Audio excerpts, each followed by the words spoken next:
thing. There we go. You might have also seen our code of conduct when you RSVP'd.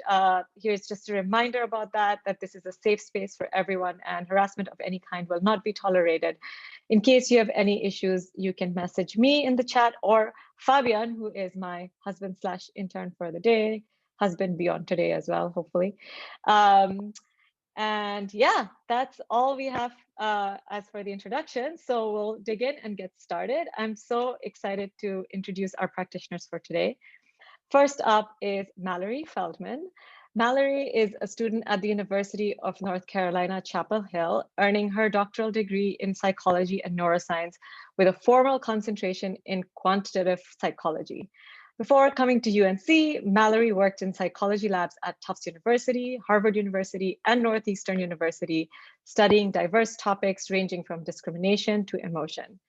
Presently, Mallory works in the Carolina Affective Science Lab with Dr. Kristen Lindquist, where she researches how our bodies shape our mental states and social relationships.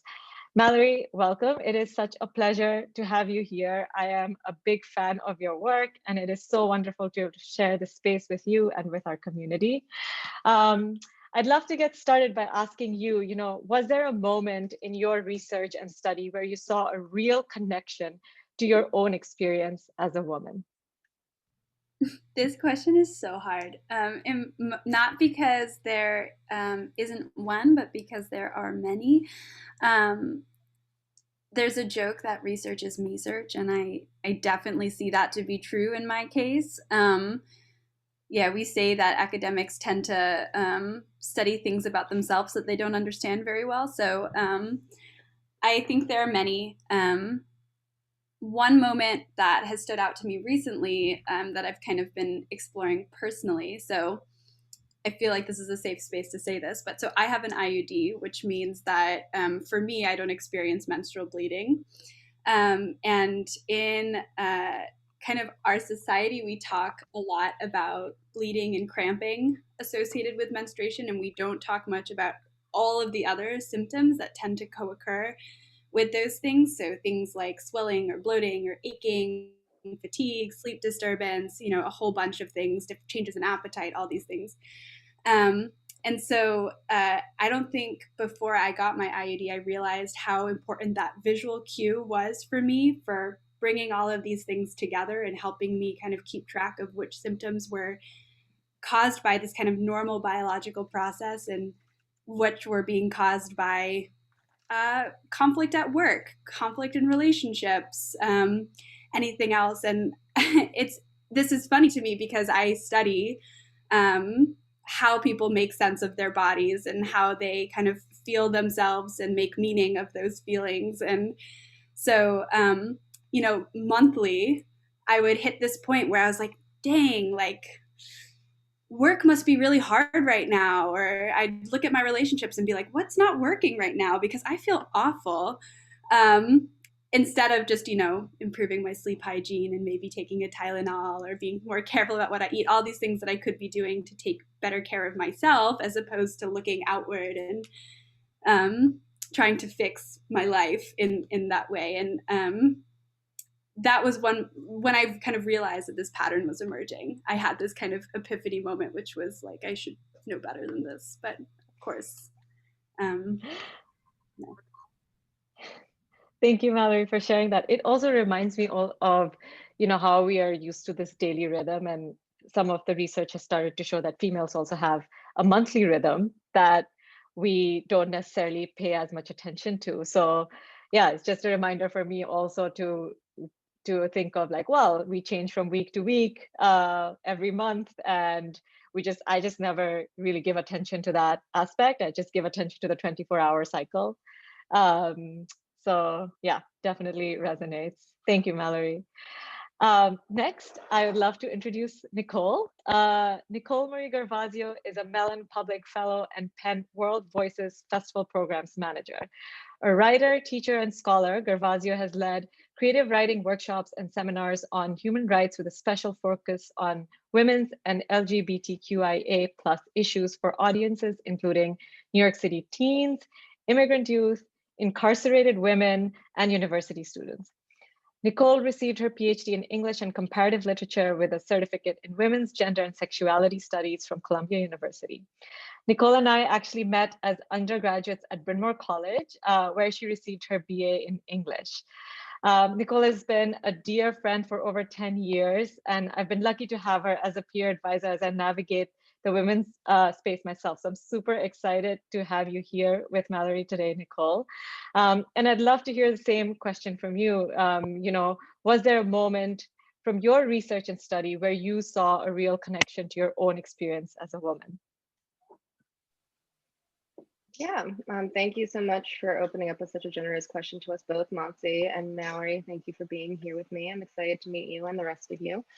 For me, the first genuine connection I felt to my research was very early on when I was still an undergraduate, because Mansi and I went to a women's college, and I had never studied anything like gender studies before. I didn't even know it was a field of inquiry. I mean, who really focuses on women or queer people, or really anyone who's not the guys you've been reading for centuries. So I, found the work. I feel like she's probably like the gateway drug for like a lot of gender scholars, but I've stumbled upon Judith Butler's work. She's a philosopher, contemporary philosopher. She's going to have her name on library someday, for sure. And that's saying a lot, since she has devoted her career mostly to gender and the way we perform gender, but also more recently human rights questions, like thinking about that and public life more broadly.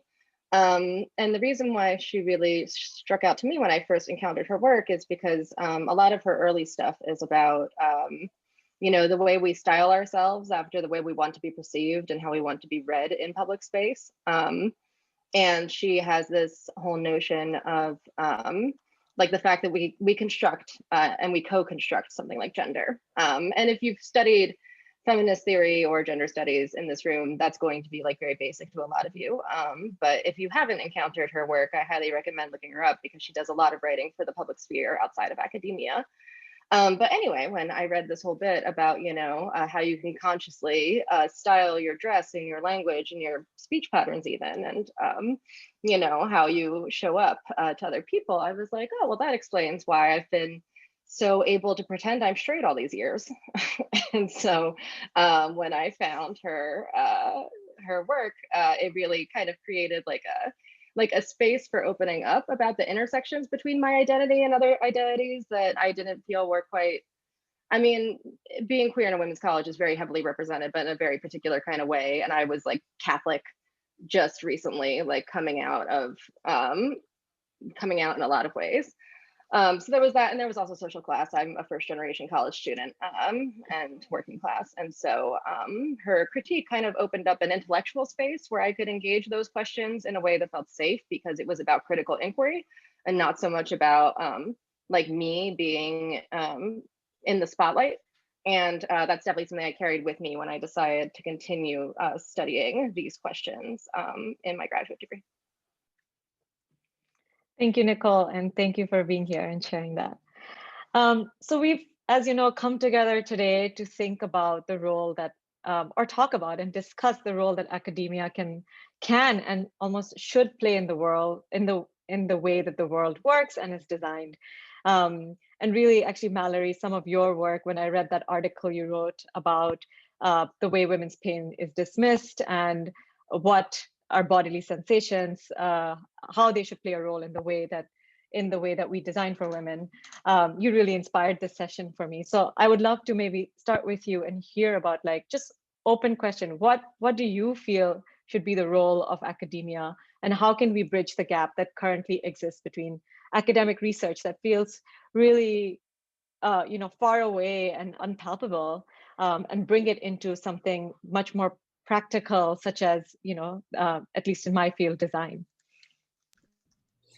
Yeah, such a big question. And there's so many ways to answer it, I think. I should start by saying I've done kind of consulting work in nonprofit with a lot of different types of organizations over the last many years, and I in every instance have felt so inspired and empowered by the kind of meeting of minds from really different spaces. And I really think that any issue, including in this case, gender equity in design, can really benefit from those kinds of partnerships and relationships. And I think that truly goes both ways. And I really want to kind of emphasize that right up front. It's funny to be on a panel.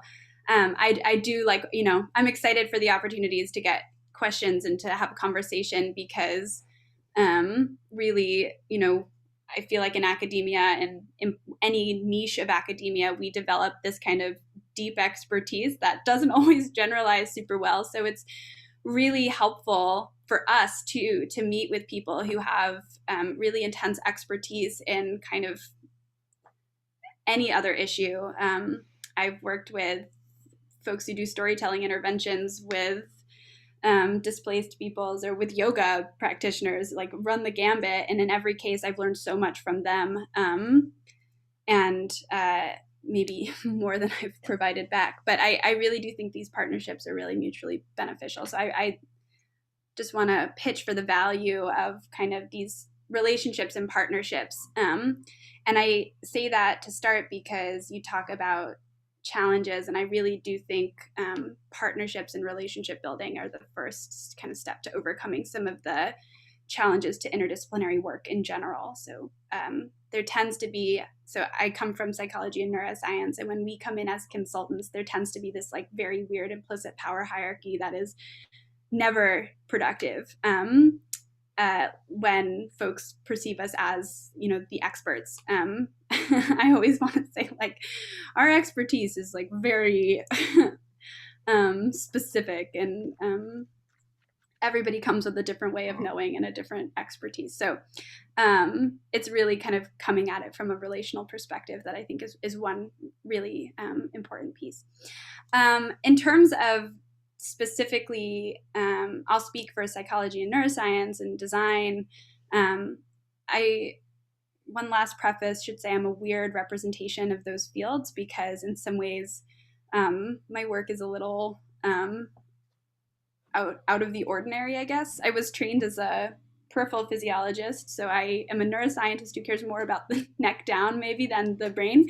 But I say that because I think one place that psychology and biology and neuroscience and some of these basic sciences can contribute to these kinds of conversations is by really thinking about how women are embodied and how kind of cultural scripts and narratives are interacting with the kind of physical bodies we have. And I mean that in like all the kind of beautiful diversity that comes with kind of culture and with bodies. And really thinking about how those things come together. I think in particular, this is important in design. And this is the last point I'll make, I guess, because obviously the last year has really reinvigorated efforts towards equity in a really important way. And I've been really happy to see this kind of conversation emerging around structural inequity beyond just kind of individual bias or individual prejudice. And I think that's really, really important. And when we talk about kind of structural inequity, I think one kind of overlooked component of that is kind of structural inequity that is built into the physical spaces that we occupy. And so just like as an example, if you imagine a beautiful future world where we actually have equal opportunity, if we keep our infrastructures, our physical infrastructures the same, even if you had two people with equal chances of finding themselves in a business, for example, those two people are still going to succeed in to different degrees, just because if one of those people happens to be an able-bodied white man, cisgender white man, the whole space that they're in is just going to fit them better than if they were nearly anyone else. And that ranges from the kind of actual building layout to the chairs and the desks, you name it.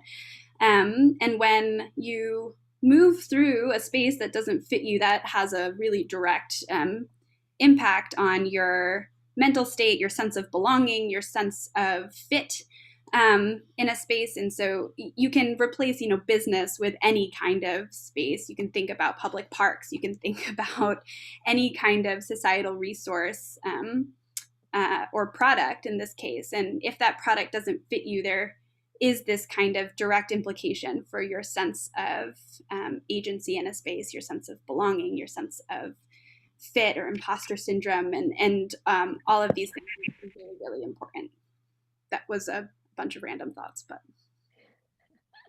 no, not random at all. Thank you, Mallory, for sharing that. And I think you and I have spoken about this on our conversations as well. I shared an interview in the chat that we did with Mallory.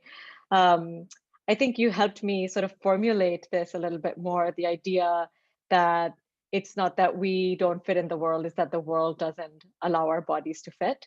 And I think that that's such a subtle but powerful shift, that if product designers were just to kind of take that into question, they would just be thinking about designing for more bodies in some sense. So yeah, thank you for sharing that perspective. And Nicole, I would love to hear from you. I think like gender studies, I read somewhere recently that the PhD in gender studies is a very new thing. I think it's only from the last couple of decades. Actually, I couldn't believe it when I saw that. But it has still been around for a while. It used to be called women's studies before that. And I'm curious to hear like how can what we are learning from gender studies be brought more into practice? How can we start to bridge that gap? And what are your thoughts from that perspective? Yeah, you're muted. So that's a great question. And I think it's important for me to couch some of what I'm about to say in context, because it is very true that gender studies PhDs are relatively new, and it's part of the reason why I didn't get my PhD in gender studies explicitly, because the understanding 10 years ago when I started that path was that it would be even harder to get a job because the departments were so small for gender studies. And in case this is news to you, I mean, to give you some perspective, one of my professors at Columbia, who I worked with, was the first woman hired by my department in 1990. And so we're only talking like much less like gender studies having been made a discipline in the 80s. Like we're also talking about universities like Columbia only hiring an English professor who is a woman, much less a feminist. It just happened to be that she was both. But hiring her in 1990, which is not that long ago. It's in our own lifetimes for many of us here. So, part of the reason why I decided to focus on the humanities and literature specifically is because so much of this is about pushing the boundaries of the imagination for me, because I think that so many of the stories that we have inherited maintain legacies that inherently don't include women. They don't include a lot of people, and that's like kind of the surefire way to be successful in a humanities PhD is you find something old and you find a way to rethink it. And then that becomes your contribution. And for me, that formula was never going to work because I study contemporary literature. And there's kind of a stigma against contemporary literature, I would say, because it inherently has not withstood the test of time. So it's like, how can you know that it's worth studying? And my argument would be like, when was the last time you understood something that was happening to you in the moment it was happening? So, there's definitely something to like look at there. And to me, the way that this falls into practice, as far as, the boundaries of the imagination and the way it circumscribes our world in ways that we don't know, is my main practitioner is as a teacher. I do my research and I've got research, and there are definitely things we could talk about with how you do your research and the degree to which that has feminist principles in mind.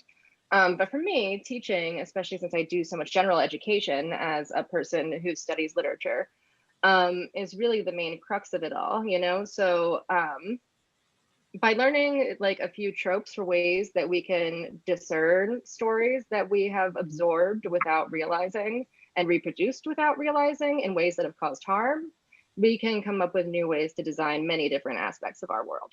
So, like one particular when there's a part of the core curriculum I used to teach at Columbia, which is the flagship literary seminar that all first years have to take. regardless of whether they're going to be human rights majors or neuroscience majors. Everybody has to do it. And one, trope that we talked about early is the idea of symbolism, and specifically, like, what the technical terms for it would be phallic and yonic symbolism, meaning symbolism of, men and their power through, what old feminist theory would call the phallus, i.e., their genitalia, women having yonic power, meaning it's like, a sort of feminine, like the way that would show up in space is as a chalice or a cave, or like something that is unsurprisingly a big dark black hole. And that is the way that these things have been understood. And so I tell my students, like, when we're getting to the Aeneid, where there are all kinds of swords and caves and whatever, and I want them to talk about like the unconscious and the degree to which their unconscious constructs their experience of this epic. I tell them, like, okay, like, let's take two like phallic symbols I'm certain you deal with on an everyday life. Those are the doorknob and a key that goes into the doorknob.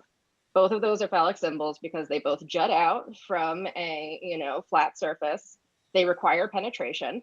And so tell me right now, what would the doorknob look like if it was based on a yonic construction, if you couldn't have anything that looked like a spear?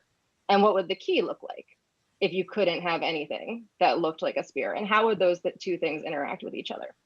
And the funny thing is, it's almost always the case that people can't do it. Like, it's almost always the case that they're sitting there and they're thinking, like, how do I reconstruct the doorknob? And they come up with something that they're like, oh, but that's so impractical. Like, I once had a student who was like, well, I guess you could have it could be that there was like a well, and that, like the key was circular and you put like the circular key into the well, but that doesn't make any sense. And I was like, you literally just described push button cars. Like, you literally just described the cars that have the engine that you just push the button and it works. This is not as far outside of the realm. And I'm not, like, my point is not that we need to reimagine every doorknob in the world, but just that we need to like reimagine the ways in which we take for granted so many things as intrinsically natural, when really there's been this like very subtle unconscious bias for centuries that has resulted in these things reoccurring in the world of design in a literal and figurative sense that we don't even realize have been there. Thank you, Nicole. Wonderful to hear some stories from your class. I always tell a lot of my friends that I wish I had studied, been one of Nicole's students, and still continues to say one of my wishes. And I probably could not solve that challenge myself. So I will take that on as a lifelong one. Just want to urge our attendees here, if you have any questions, please start putting them into the chat. We'll be moving into the open Q&A soon. But before we do that, I always have a key design question here. And so both Nicole and Mallory have already been talking more broadly about how, how we can start moving academia into practice. But I would like to ask more specifically, what are 3 pieces of advice, or maybe a couple pieces of advice that you would give to product designers designing for women that is inspired from research in your field or your own research? Mallory, maybe we can start with you. Yeah, sure. I'm just like still brewing over everything Nicole just said. It was so interesting.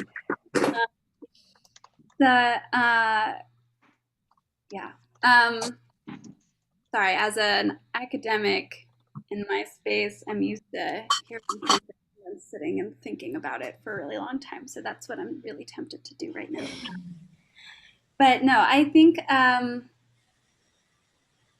there are many things, and I want to kind of, again, reiterate that advice giving is a weird kind of framework, and I would love, again, in the kind of questions, to hear more about, what are the design hurdles that you have? What are the kinds of questions you're asking? Because it makes it much easier to kind of tailor the comments. I'm not an expert in design, so it would be really interesting to kind of hear what drew people to this session and, work from that. But without that context, I'll say a few things. I think in kind of interdisciplinary partnerships, you can kind of characterize them as being more conceptual or more instrumental. So in the sense that they can, or at least this is how I think about it, you can have a partnership that like really helps you think about an issue in a different way.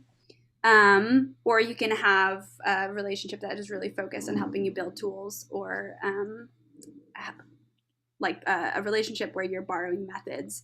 And there's a lot in between and beyond that, but that kind of helps me to characterize at least some of the kind of interdisciplinary relationships I enter. So either ones where it's really kind of about helping people, think about something in a different way, and then them taking their expertise to think about how that gets applied, or you kind of bringing a specific practice or method. And in thinking about this question, one of the things that I was thinking about from a methods perspective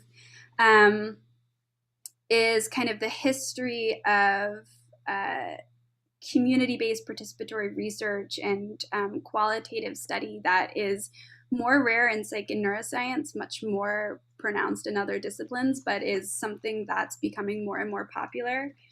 And I grew up in an advertising family, so like many generations of people who are in marketing communications of some variety. And I think about them all the time when I am learning about some of these newer methods for coming up with ideas. And in particular, I think about the like notion of the focus group.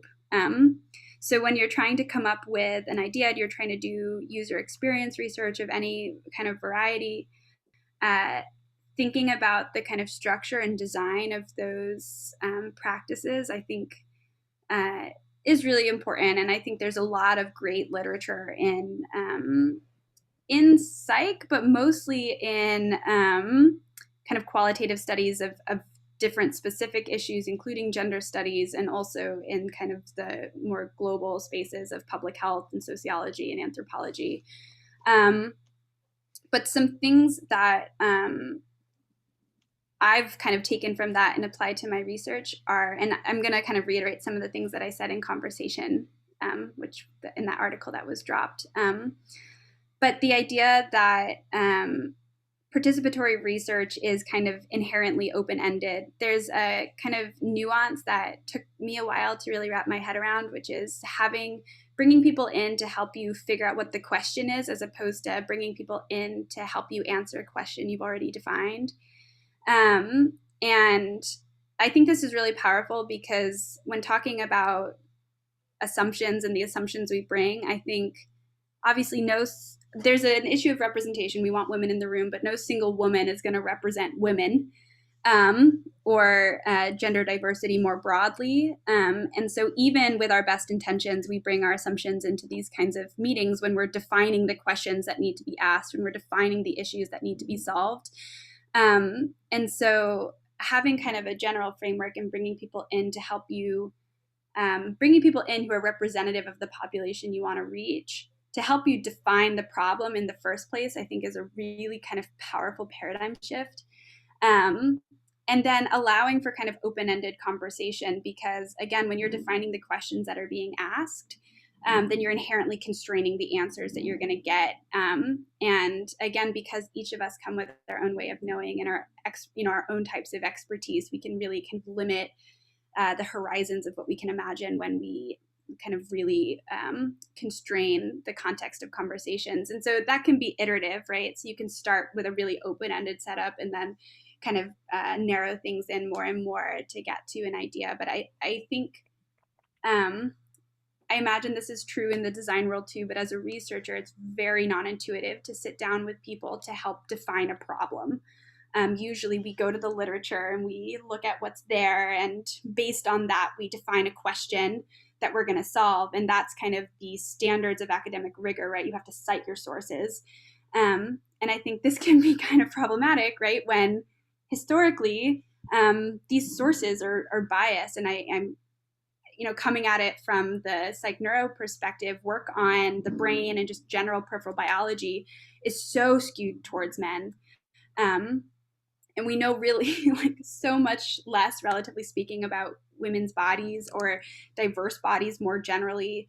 And that's, a huge problem. So citing my sources doesn't always seem like the most intelligent thing to do, right? And drawing from my own anecdote is also, not the most intelligent thing to do all the time. Obviously, it is a source of insight, but again, kind of coming into these conversations and defining questions, I'm inevitably going to define questions that resonate with me, or that resonate with historically biased literature. And so I think open-ended research is really important, and thinking about, again, the representation of the group we bring in, and then really giving them opportunities to share. And there's a lot of great resources on this if you search up community-based participatory research, which is an obnoxiously long name, but lots of really brilliant people have written about the kind of philosophy and practice of these kinds of conversations. And then the other thing that I'll just mention from maybe a more theoretical side is, again, really just thinking about not just designing for a socialized and socially constructed person, but designing for a person who is embodied, and really thinking about what it means for somebody to engage with a service or with a product as an embodied person, and understanding how the kind of way you scaffold interaction with any kind of service or product is going to be informed by how that person sits in themselves, and interacts with the world. And I think there's a lot we can aspire to in terms of creating opportunities for women to engage with the world around them in a way that is more attuned to their needs, is more attuned to their own kind of functionality and potential, as opposed to kind of their own constraint or censorship, or again, that kind of need to fit, that kind of compromise. So not coming at something from a kind of space of compromise or censorship or constraint, and really from a perspective of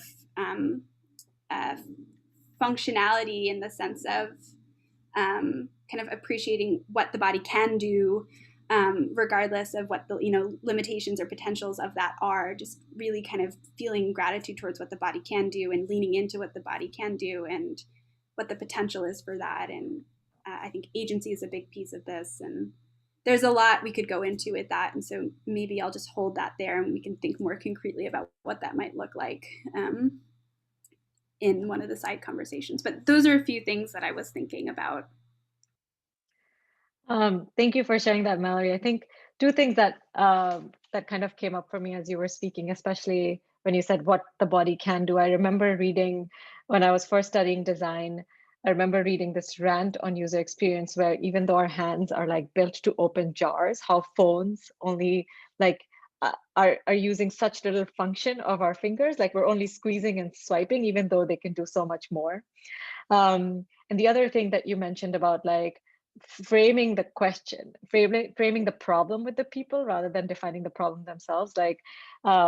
I hear a lot from our gender practitioners that a lot of design for women, even in 2021, is solutions around problems that don't exist, such as, I don't know if anyone saw the pinky gloves that were released recently, which were these these gloves that were used to dispose of tampons, these plastic gloves. They were called pinky. They were pink in color, as if we need another piece of plastic to dispose of menstrual waste. And the funniest thing was that even if they were useful and worked, they were designed, they were too big for women's hands. And so these two men, so it was a problem that we did not need to be solved, and someone came along and designed something for women for a problem that we didn't have. But yeah, so thank you for sharing that. It made me think about those things. Sorry. I have to give this pitch that if anyone is really bored, because, whatever, check out the history of shoes in the United States, but also just kind of in general. The history of shoes is fascinating. And when you talk about limiting functionality or really taking advantage of functionality and the kind of inequity that comes with how we build things, shoes are fascinating. Shoes have completely changed the way humans as a species use their feet. And there's a lot of differences in how shoes are constructed for different feet and to what extent those are kind of, again, changing the way our bodies work. It is super fascinating, but if you're bored, highly recommend.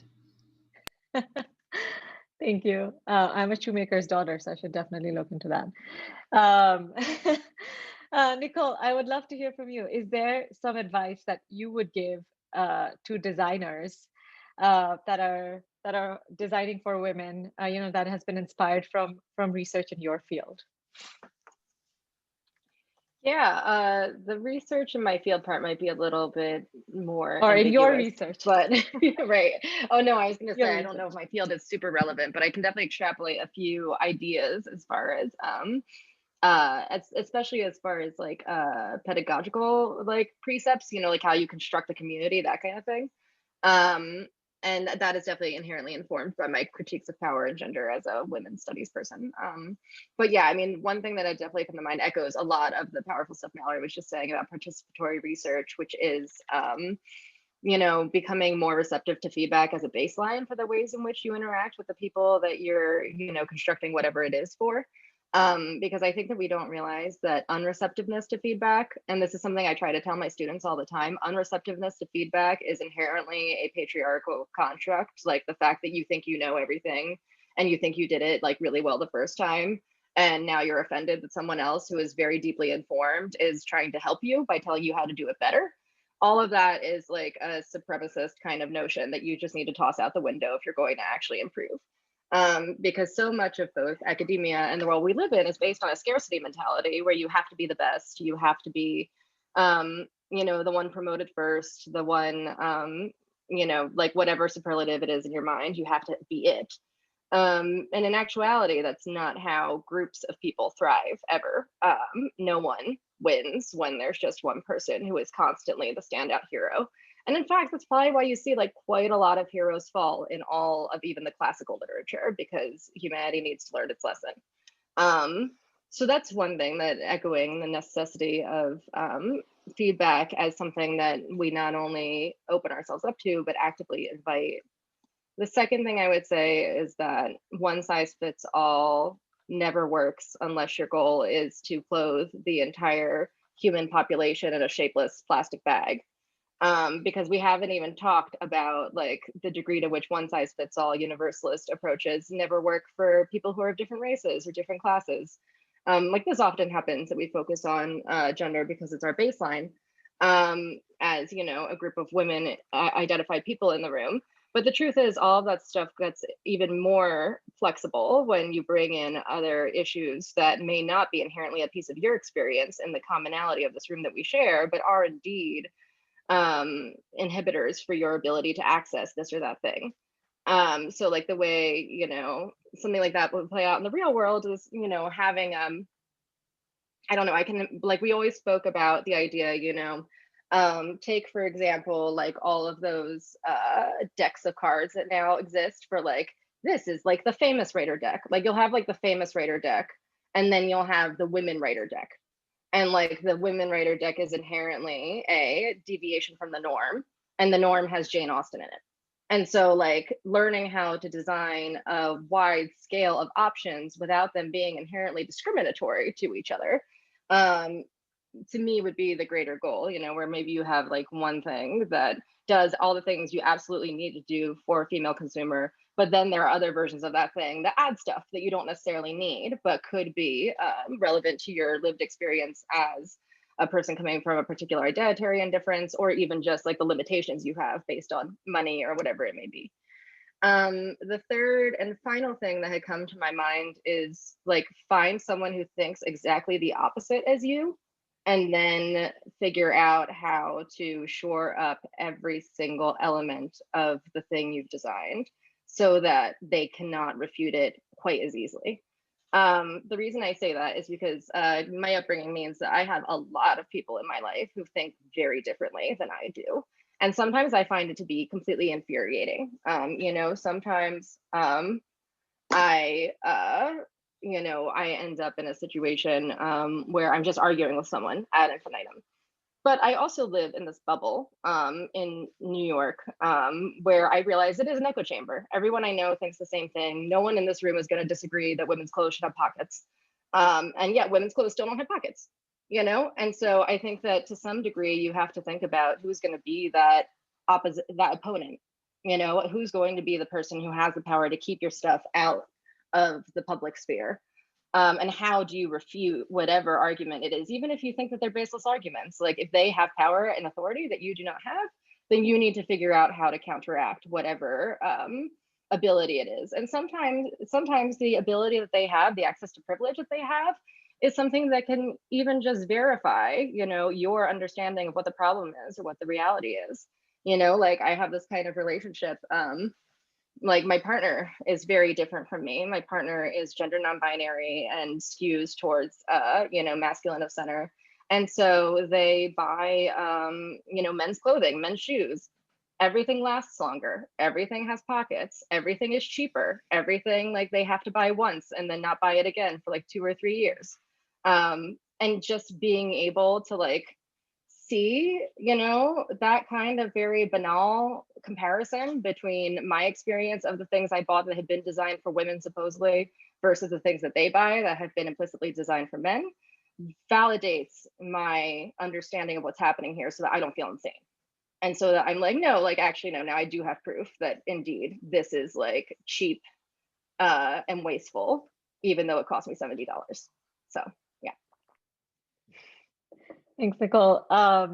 You know, you mentioned one size fits all, and in the design world, they call it one size fits men. I think Caroline Criado Perez, the woman who wrote Invisible Women, has a chapter on that. And yeah, I'm learning that it is actually not just, it doesn't just maintain the gender gap, that it actually exacerbates it in many ways, it makes it worse. So there's research that's starting to show that, which is, yeah, quite depressing, but yeah, thank you for sharing your thoughts.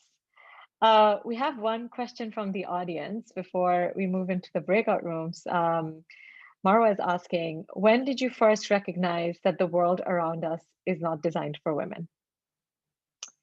Either of you feel open, feel free to jump in. I can say something because maybe Nicole can bounce off this. I feel like actually reading books that it's not from my work, surprisingly. So the things that are in kind of mainstream that I've heard about in the news as being poorly fit for diverse people, like car seats were a big thing, seatbelts were a big thing, pockets in pants are a big thing, purses were like, I hate purses. For me, I have like, I'm a perpetual backpack wearer. Makes me look about 5 to 6 years younger than I am, but that's just, I need more space. And I need it on my back and not on my shoulder. But there's a lot of things that are kind of very obvious to me that I notice. But actually reading Invisible Woman, and I'll also say reading, I don't know if folks here have read The Power, which came out a few years ago now. But it's a kind of like a dystopian novel. Both of those books highlighted for me a bunch of things that I did not notice in my everyday life, and brought a kind of awareness that I did not have before. And that's intersected in a lot of ways with the work that I do, and what's inspired a lot of the kind of research I'm looking forward to in the next year or two. But yeah, it's reading those books. And to talk about, I love what Nicole was saying about kind of the like expanding the imagination, because those books for me showed me something that I didn't have context for, and so I could not see. And so once I read them, it like really changed the way I saw everything around me and the way that I interacted with the world around me, and I became a lot more aware of a lot of different things in my life. And like, I mean, just even looking around me, looking at the mug that I use and the desk that I sit at and the screen that I look at and the kind of defaults on my thermometers. And when I went shopping, like the kind of styling of the bookshelves and versus the like beds and dressers. I mean, like everything, you know, it's just totally different. Yeah, so I'd say reading those books has been pretty profound for me, in terms of kind of taking what I know about the body and how people interact with things and like really kind of just projecting it onto the world around me. So yeah, I'll say that, and I highly recommend those two books. Yeah, I would say, ironically, that the time, because part of me was struggling to answer it because I was like, I feel like on some level I've always known this, because when you grow up in like a deeply Catholic tradition, and there's absolutely nothing wrong with like the religion of Catholicism, I want to say that in case there's anyone of faith in the room, that's not what my critique is at all, but rather all the social baggage that comes with it. You kind of just learn from an early age that this is like normal and this is what your life is. It will be determined by male violence, and that may be psychological or physical, but you know, it will always be rationalized as sin that can be expiated. But no, more specifically though, I realized as Mallory, you were speaking, that really the time I truly learned it was when I went to a women's college. Like it was when I went to a space that was explicitly for women that I realized the world is not made for women. And in fact, even this college was not really actually made for all women. You know, and so it was an awakening in the sense that yes, I was like in the space for the first time in my life where I was taken seriously and empowered to be able to explore whatever crazy questions I wanted to. I wrote completely insane papers about Freddie Mercury and I ended up in grad school, you know. But at the same time, there was so much tension, so much alienation, so much like so many divisive, like honestly polarizing, almost partisan differences between people who were coming from different kinds of backgrounds, whether that was different educational backgrounds, or nationalities or race or class. And it was really hard to like see how, even though this space was meant to be like a historically relevant and empowering space for all women, again, the universalist approach really wasn't working. And I mean, if you look up anything about our college right now in the news, you'll see that a lot of that blew up this past fall, and there's like all kinds of things happening there right now with students going on strike. It doesn't mean that Bryn Mawr or any other women's college is a bad place. It just means that there's got to be more invisible work to be done that like people at certain levels of authority are not yet able to perceive. And that's where that kind of dissonance between the structural change that we need and the rollout of it in everyday reality ends up creating such serious social tensions. Yeah. Nicole, since you mentioned male violence, I saw somewhere today that actually, I think like in the 60s, doctors had justified male like domestic abuse as like temporary therapy. It was actually called therapy. And they had justified the use of domestic abuse as therapy. So yeah, not that long ago, only a couple decades ago, this was happening. Anyway, we're really coming close to time, and we might not have as many moments for our breakout rooms today. But before we kind of start concluding, I quickly wanted to share some information about our next session.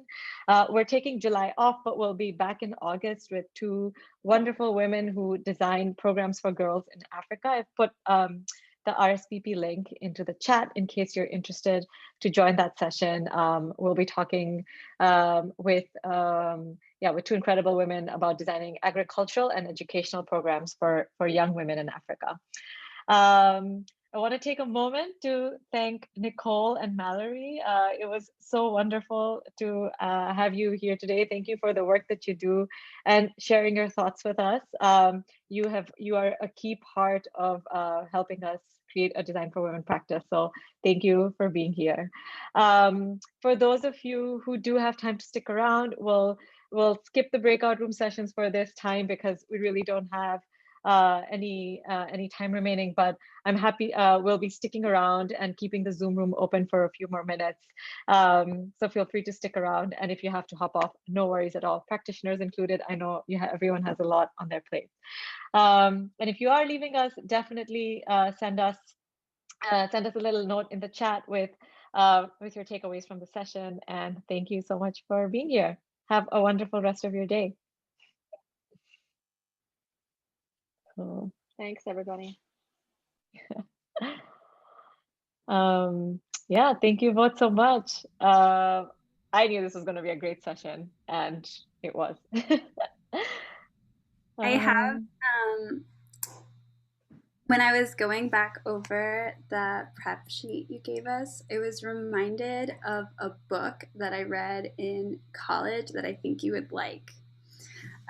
It's called Outside the Lines. It's okay. So my undergraduate thesis, which feels like a lifetime ago, was on hurdles to interdisciplinary research. Specifically, I was a peace and justice double major, so I was specifically interested in bridging psych, neuro, and peace building efforts and humanitarian aid efforts. Because anyways, I could talk for a long time about that. But I went looking for literature on barriers to interdisciplinarity, or just like research on interdisciplinarity in general.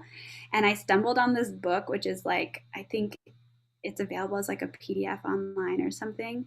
But it gave me so much language to talk about some of the stuff. I am literally so grateful for it all the time. So I highly recommend it. It's by Amy Hatvani? Is it a novel? Hold on. Let me find it. Yeah, I think it's this.